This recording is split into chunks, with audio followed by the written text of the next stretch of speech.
The mist over Chalgrove Meadow had not yet lifted when Nathaniel, Duke of Rothesmere, drew off his greatcoat and felt something shift against his ribs that had no business being there.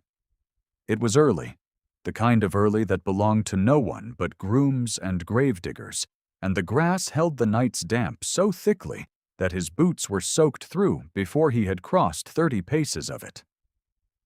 Lord Ashby stood at the far end of the field already, coat off, face the color of old parchment.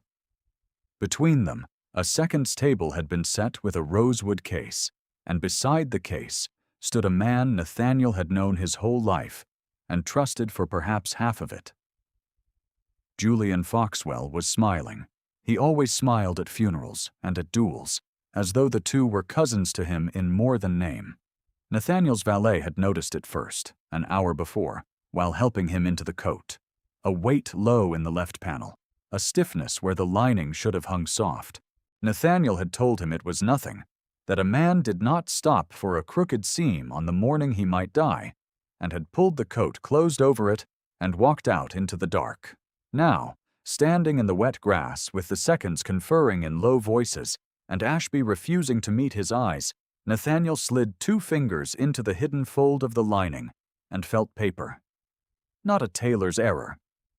Stitches, small and deliberate, closing a message into the coat as surely as a letter is closed into an envelope.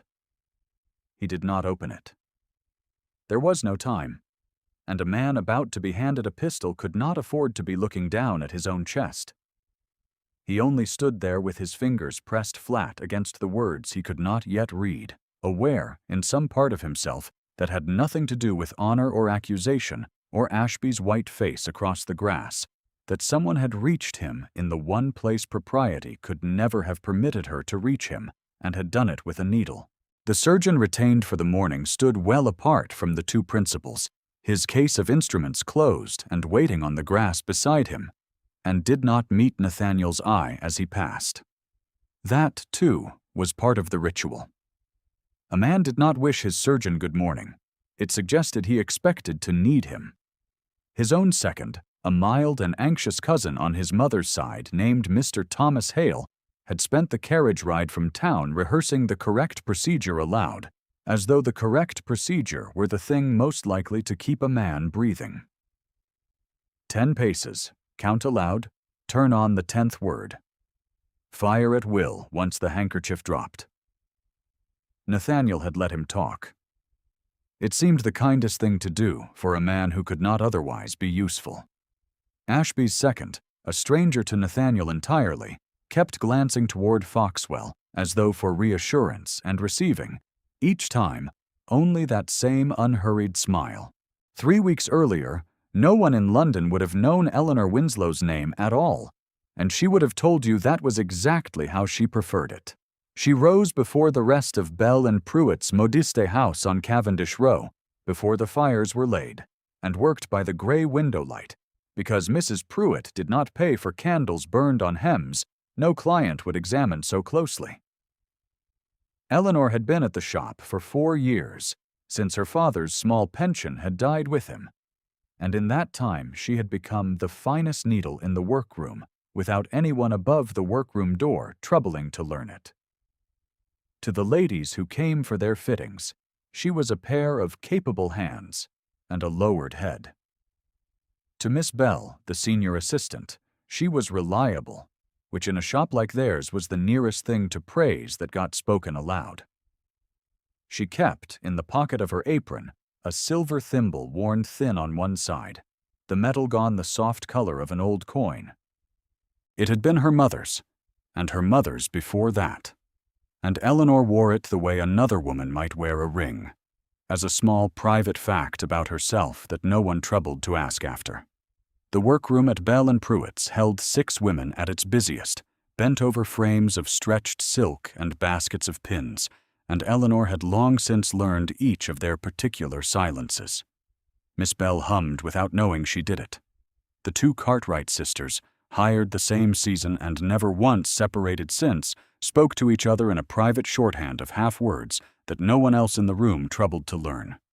Young Ivy, newest of them all, had not yet learned to be silent at all, and filled the quiet hours with a stream of small, worried questions that Eleanor answered patiently because she remembered, dimly, being 14 and certain that every mistake was the one that would finally end her. Eleanor's own particular skill, the one that had earned her the finest reputation in the room, and none of its credit, was for the invisible repair. Any competent hand could sew a hem straight. Far fewer could take a seam torn in temper or by accident and close it so cleanly that no eye, however trained, could find where the damage had been. She had built that skill the way a person builds any quiet competence, through 4 winters of cold fingers and small failures no one above stairs ever saw, and she had come, without quite meaning to think of it as the one thing in her life that was entirely and unarguably her own. It was there, on an ordinary Tuesday, with the shop full of autumn silk, that the Dowager Duchess of Rothismere came in trailing her companion and her opinions in equal measure, and looked at Eleanor exactly once. "Have the girl mind the pins," she said to Mrs. Pruitt, not troubling to lower her voice, for there was no reason, in her experience, that a seamstress's girl should require the courtesy of quiet. She is nothing but a seamstress after all. One hopes she can be trusted not to draw blood. Eleanor kept her eyes on the hem she was turning, and said nothing, because nothing was what the moment required of her, and she had long ago learned the particular economy of silence. It cost her something even so. It always did. She might have gone the rest of the season without a single word from a duke, if the duke in question had not required a new coat for his sister's wedding, and if Mrs. Pruitt, flattered nearly speechless by the commission, had not put the fitting into Eleanor's hands because Eleanor's hands did not shake, and Miss Bell's, lately, did. Nathaniel came to the shop on a wet Thursday in a coat already fine enough that Eleanor privately thought the commission unnecessary, and stood very still while she measured the width of his shoulders and marked his sleeve length in chalk. He was not what she had expected of a duke. He did not fill the room with his voice. He watched the door and the window and the street beyond it as a man watches things he does not quite trust to stay where he left them, and when he spoke to her at all, he spoke as though her answer might matter. "You have done this a great many times," he said, watching her hands rather than her face. "4 years, Your Grace," she said, and did not look up. "It shows," he said. "Most men in my position never notice whose hands dress them at all." She said nothing to that either, though something in her chest moved that she did not examine too closely, and pinned his cuff a half-inch shorter than the pattern called for, because his wrist, she had noticed without meaning to, was leaner than the pattern assumed. Rain had begun against the shop windows by the time she finished the first fitting, and Mrs. Pruitt hovered near the doorway in a state of barely contained delight, refreshing the tea tray twice, though no one had touched the first cup. Nathaniel did not seem to notice the fuss being made of him. He stood where Eleanor placed him, turned when she asked him to turn, and answered Ivy's shy, badly timed question about whether dukes truly wore their coronets to breakfast with a gravity so complete that the child did not realize for a full minute that he had been gently teasing her. "You have kind patience with the girl," Eleanor said, before she could think better of remarking on it at all. "She asked an honest question," Nathaniel said. It seemed a poor return to laugh at her for it. It was such a small answer, and yet Eleanor found herself turning it over for the rest of the afternoon, the way she turned over any fact that did not sit where she had expected it to. He came back twice more before the coat was finished, and on the second visit, he found her kneeling in the workroom's back corner with the youngest apprentice, a frightened girl of perhaps 14 named Ivy, who had ruined a length of good silk and stood shaking, certain of dismissal. Eleanor had not raised her voice at the child. She had knelt down on the cold floor in her good apron and shown her, stitch by patient stitch, how the ruined seam could be turned into a new one, invisible, so that no one above stairs would ever know a mistake had been made at all. "There," Eleanor said when it was done. "No one need see what frightened you. Only what you mended." She did not know Nathaniel was in the doorway until she rose and found him watching, his hat still in his hand, an expression on his face she could not read and did not try to. He said nothing about it, then or after, but something in the set of his shoulders had eased, as though he had gone looking for a fact about her and found it exactly where he had hoped. He stayed only a moment longer, long enough to thank Mrs. Pruitt for the fitting and to press a coin into Ivy's palm that the girl would talk about for a week afterward, and then he was gone, back out into the wet street and whatever business occupied a duke's afternoons. Eleanor stood at the workroom window and watched his carriage pull away, and told herself, not for the last time, that a man's kindness to a frightened child said nothing whatsoever about his regard for the woman who had taught the child her stitches. She half believed it. She had grown very skilled, over 4 careful years, at believing exactly what was safest to believe. You may have already guessed, from the mist and the pistol case waiting on Chalgrove Meadow, that this was not a story that would let a duke and a seamstress remain strangers to each other.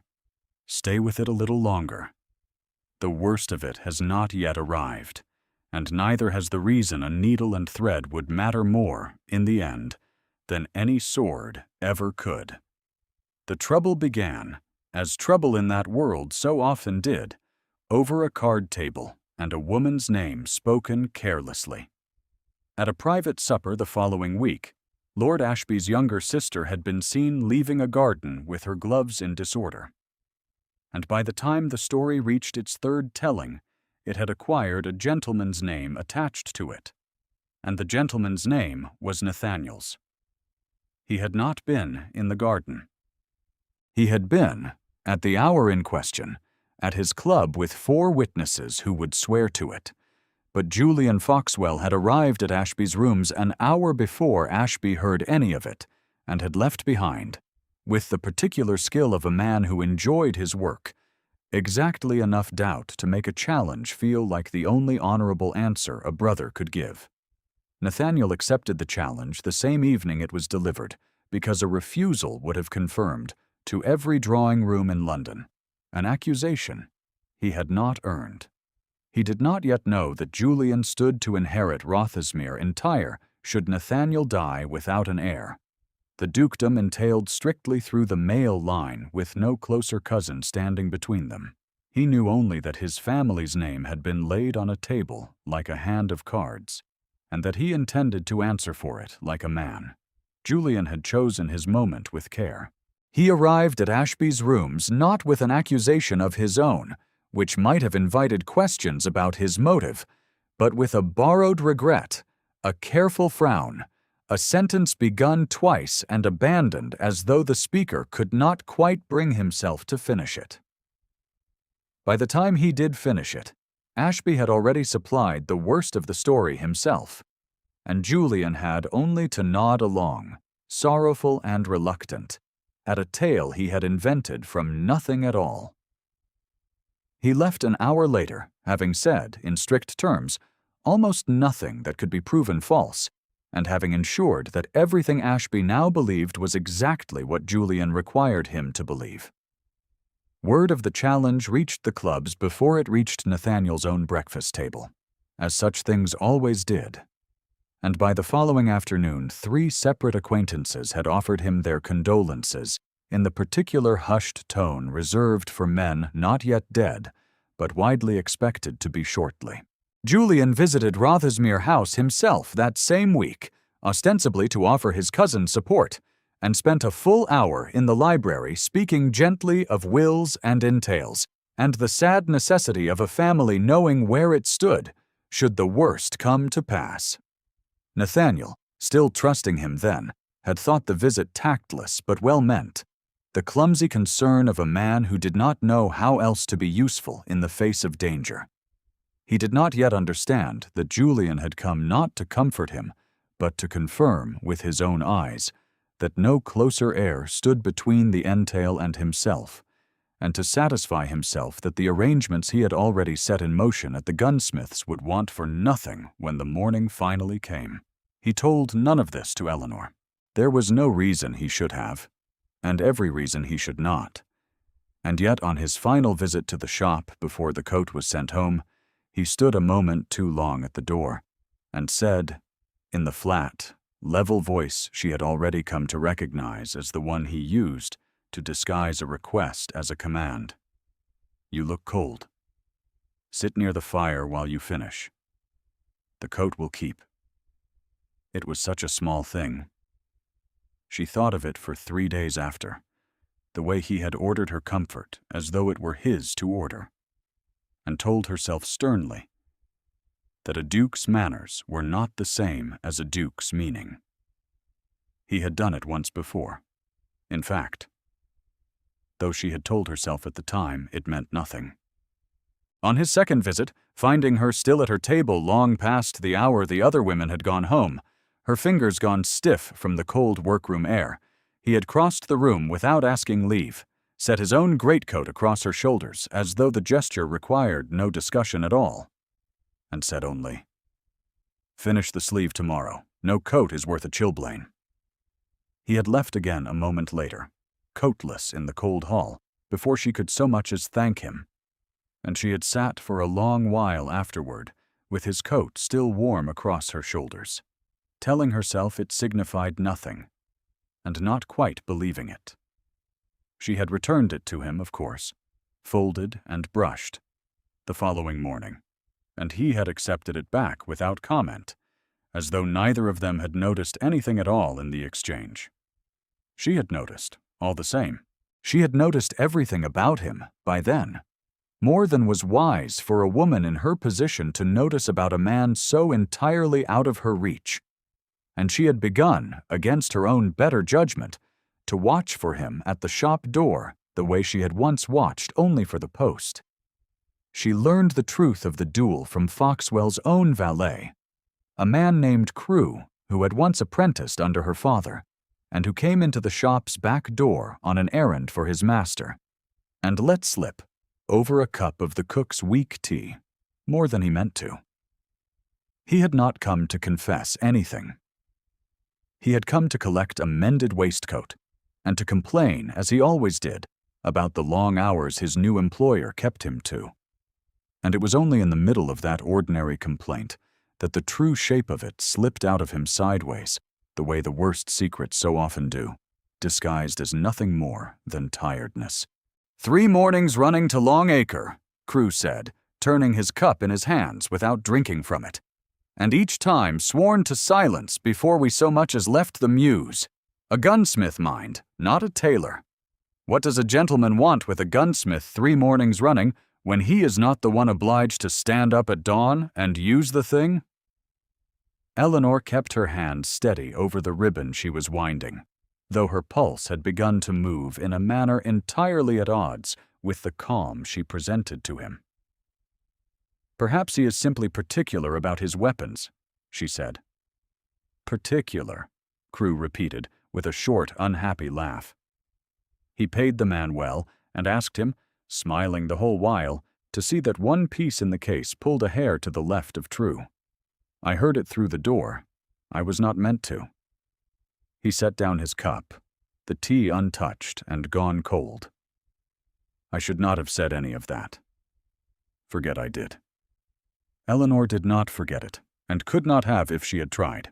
She stood very still with the ribbon forgotten entirely in her hands, and understood at once what Crewe himself, tired and loyal in his own confused way, could not have been paid enough to say aloud in plainer terms.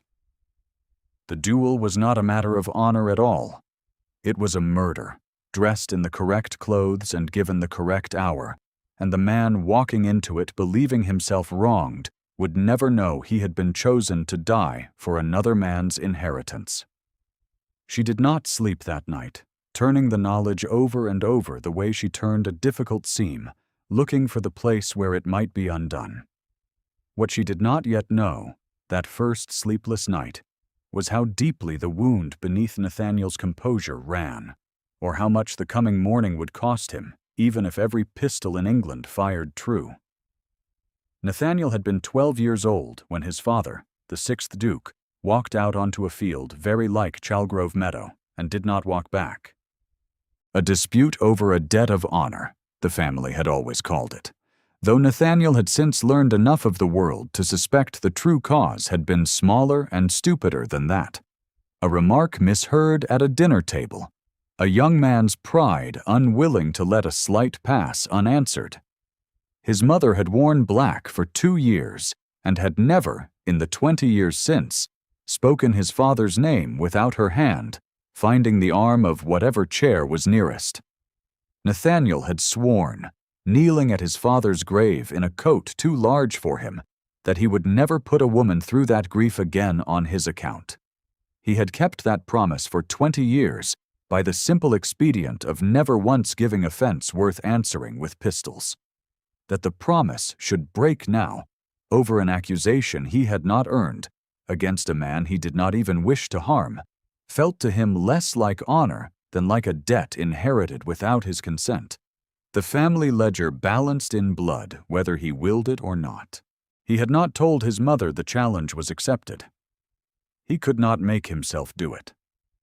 He had gone instead to stand at his father's portrait in the long gallery, the only place in the house where the old Duke's face still hung, and had said very quietly, to a man 20 years dead, that he did not know how to refuse without dishonoring them both, and did not know how to accept without becoming exactly what the field had already taken once. He remembered, with a clarity that surprised him even now, the particular sound of his mother's voice on the morning the news had come, a sound he had never heard from her before, and had not heard from her since. Not quite a scream, and not quite a sob, but something worse than either. A single broken note that had gone through the house and settled into its walls, the way damp settles into old stone. He had been 12. He had not been permitted to see his father laid out, and had spent that whole first winter convinced, with the strange, stubborn logic of a grieving child, that if he had only been allowed into the room, he might somehow have argued death out of taking him.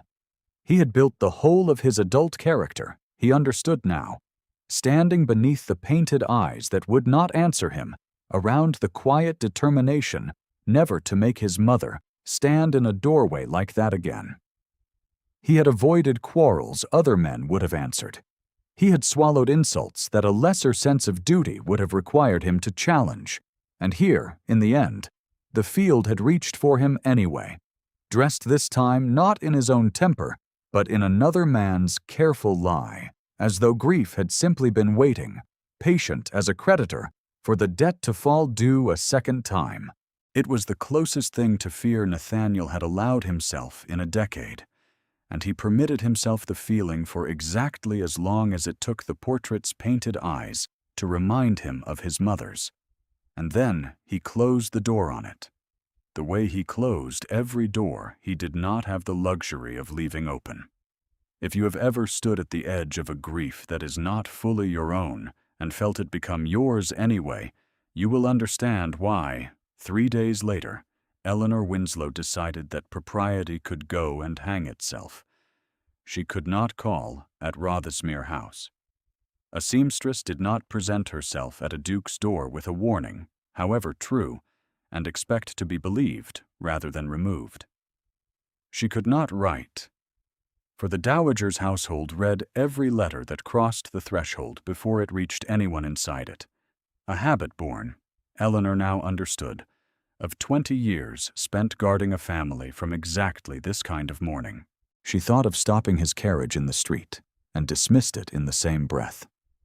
A woman who accosted a duke publicly would be believed by no one and ruined by everyone, and the warning would die with her reputation before it ever reached him. She thought of it for 2 days, turning the problem the way she turned every problem that came to her, with her hands, because her hands had always understood things her voice was not permitted to say.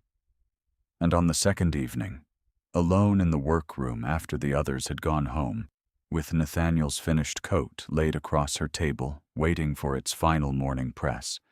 She understood exactly what her hands could do, that her voice could not.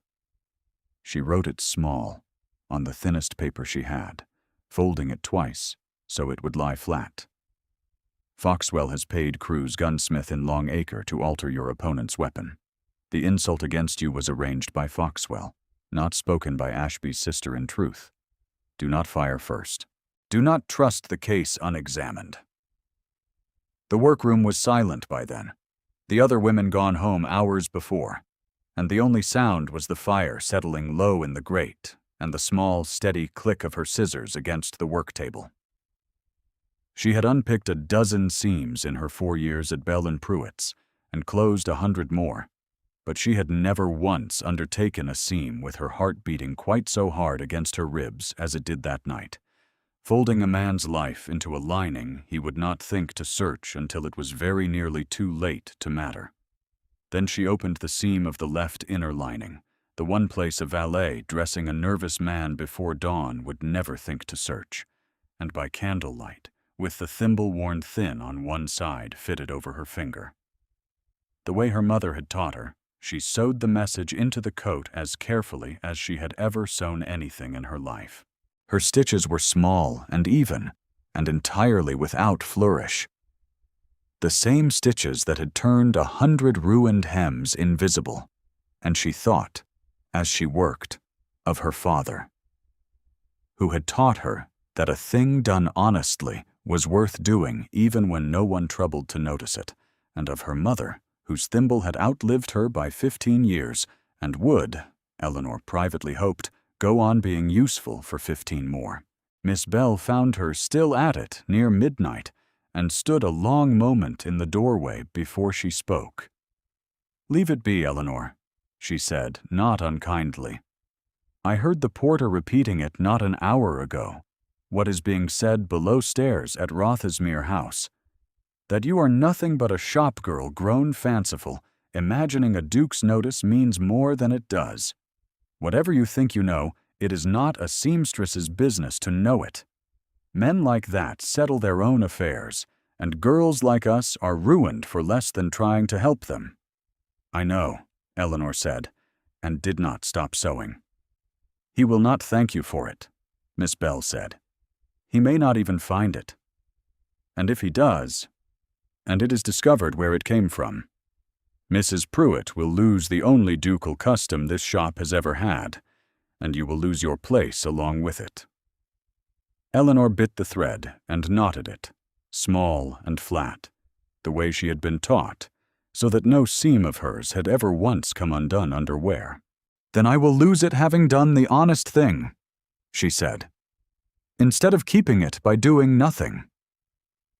She delivered the coat herself before dawn, telling the porter it required a final pressing that could not wait for the ordinary boy, and stood in the cold outside Rothismere House longer than she should have, watching the window she had been told was his, before she made herself walk home through streets that were not yet safe for a woman alone, because there had been nothing else left in her power to do.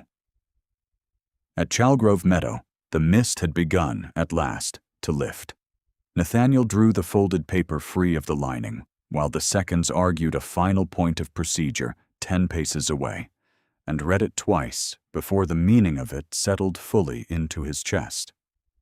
He knew the hand at once, small and even and entirely without flourish, the hand of a woman who had spent 4 years making other people's clothes lie perfectly against bodies she was never meant to be noticed touching.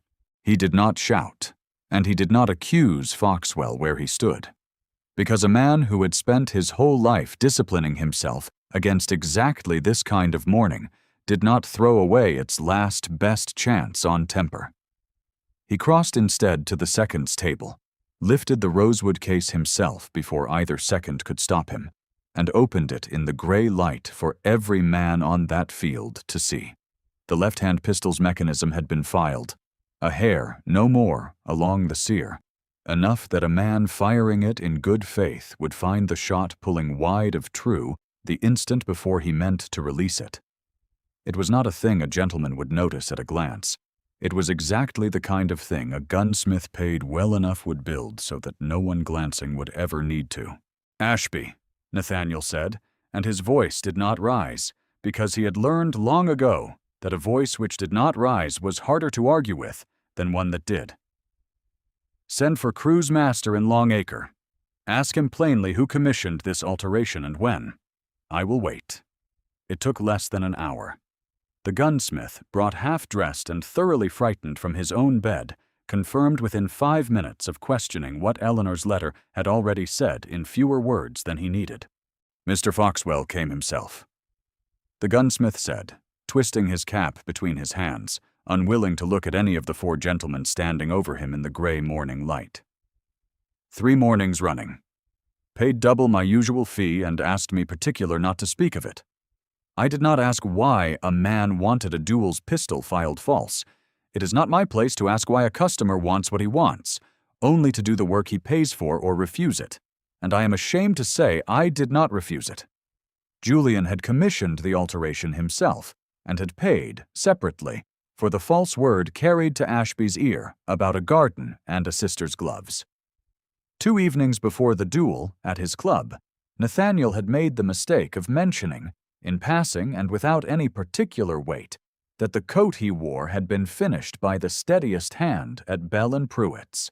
Julian, overhearing it from the next chair, had laughed his easy laugh and said, loudly enough for 3 other gentlemen to hear, that his grace kept curious company these days, a shop girl with a needle being an odd thing for a duke to speak of with such warmth.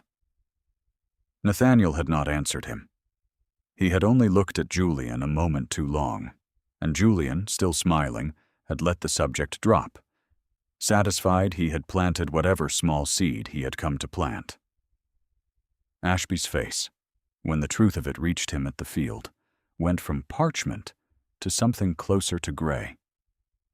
He set down the pistol he had not yet lifted and turned to Foxwell with the particular fury of a man who has nearly been made a murderer without his own consent. "You would have had me kill him," Ashby said, "for your inheritance, and let me carry it the rest of my life, believing it honor." Foxwell did not answer, because there was, in the end, no answer that would serve him, and the silence he offered instead was answer enough for every man standing in that field to understand exactly what he was. Nathaniel did not strike him. He did not need to. He turned instead and looked at the small folded paper still creased from its hiding place in his coat, and understood, with a clarity that felt almost like relief after 20 years of bracing against this exact gray morning, that the letter which had saved his life had come from a woman he had no right, by any rule his world observed, to claim. He decided, standing there in the lifting mist with his father's ghost, finally, quietly, at rest behind him, that he did not much care what right he had. It is a controlled aside to tell you, before the last of this is told, that he did not waste a single hour deciding what to do about it. If Eleanor's courage has moved you at all, you already know he could not have done otherwise. He went first to Rothismere House and told his mother everything, standing in the long gallery beneath his father's portrait, and watched the Dowager Duchess weep, at last, not for the husband a field had taken from her, but for the son she had so nearly lost the same way. She did not ask him to reconsider what he meant to do next. She had spent 20 years learning, at terrible cost, the difference between the family's name and the family's happiness. And when Nathaniel told her where he was going, she said only quietly that he ought to bring flowers, because a woman who had spent 4 years unseen deserved, at the very least, to be seen arriving. He went to Cavendish Row in the early afternoon, still in the coat Eleanor had mended, and found the shop full of customers and Mrs. Pruitt nearly fainting at the sight of a duke crossing her threshold twice in 1 week uninvited. His mother came in behind him a moment later, still in her mourning gray, and it was her presence more than his that stopped every conversation in the room dead. Eleanor came out from the workroom at Mrs. Pruitt's frantic summons, her apron still on, the thimble still fitted to her finger, and stopped in the doorway when she saw who was waiting for her. "Your Grace," she said, and dropped the small, correct curtsy the world required of her. Because old habits did not die, simply because a duke had nearly died first. He crossed the shop floor in perhaps 6 strides, close enough that Miss Bell, watching from behind the counter with her mouth slightly open, would later swear the whole room had gone silent enough to hear the fire settle in the grate. "Miss Winslow saved my life," Nathaniel said, to the room, to his mother, to the dowager who had once called her nothing but a seamstress, and now stood watching with her hand pressed flat against her own heart. "I am asking her to share it." There was a silence after that. The particular silence that follows a sentence too plain to be misunderstood. And then the Dowager Duchess of Rothesmere, who had spent a lifetime guarding her family from exactly this kind of exposure, crossed the shop floor herself and took both of Eleanor's hands in her own gloved ones, thimble and all. "Forgive an old woman her fear," she said, low enough that only Eleanor and Nathaniel heard it. "I called you nothing, once, in this very room. I have rarely been so entirely wrong about anything in my life." Eleanor did not answer with words, because there were none large enough for the moment, and instead did the only honest thing she had left, which was to look at Nathaniel and let him see, for the first time without a needle or a closed door standing between them, exactly what she felt. By the time the first snow of the season fell over Rothesmere, the long gallery had a new portrait hung beside the 6th Duke's, a smaller one, unofficial, sketched by a visiting artist at the Dowager's own insistence, of a young duchess with a silver thimble just visible at the edge of her sleeve. Eleanor still sewed, on quiet evenings, though never again for wages. She kept a small basket by the fire in her own sitting room, mending torn hems for the tenants' children and turning collars for the house staff who would not otherwise have dared ask her, because she had not forgotten, and did not intend to, what it had cost her once to be the kind of woman whose hands were only ever noticed for their use. Mrs. Pruitt had wept for a full quarter-hour when Eleanor gave her notice, though the tears, she insisted, were entirely of joy, and had sent, along with her blessing, a length of the same warm white silk Eleanor had once cut for other women's wedding clothes, and never once for her own. Young Ivy had cried harder still, and had been promoted, at Eleanor's own quiet request before she left, to the finest needle in the workroom, a title Ivy wore now with the same careful, unshowy pride Eleanor had once worn it herself. Miss Bell wrote twice a month, and every letter ended the same way, admitting, a little ruefully, that she had never once in her life been so glad to have her advice ignored. The Dowager, for her part, had taken to Eleanor with the particular fierce loyalty of a woman correcting a debt she felt keenly she owed, and no visitor to Rothesmere left that first winter without hearing, at some point over tea, a full and admiring account of exactly how a duke had very nearly died for want of a seamstress's courage. Nathaniel found her there most evenings, the fire low and gold across the room, and had taken, without ever quite admitting he had taken it, to sitting near enough that his shoulder rested against hers while she worked, saying little, content simply to watch her hands move. "You never did tell me," he said one such evening, turning the old thimble over where it caught the firelight on the small table between them, "how you knew the coat's lining was the one place no one would think to search. I have spent 4 years learning where people never look," Eleanor said, not glancing up from the seam in her lap. It seemed a shame to let the knowledge go to waste. He laughed at that, quietly, the sound still new enough between them that it caught her every time, and outside the tall windows of Rothesmere, the snow went on falling, soft and steady, over a house that had finally, after 20 long years, stopped waiting for a morning like the one it had lost. Thank you for staying to the end of Eleanor and Nathaniel's story. If the thimble and the hidden seam moved you, I hope you will carry a little of their quiet courage with you into your own evening.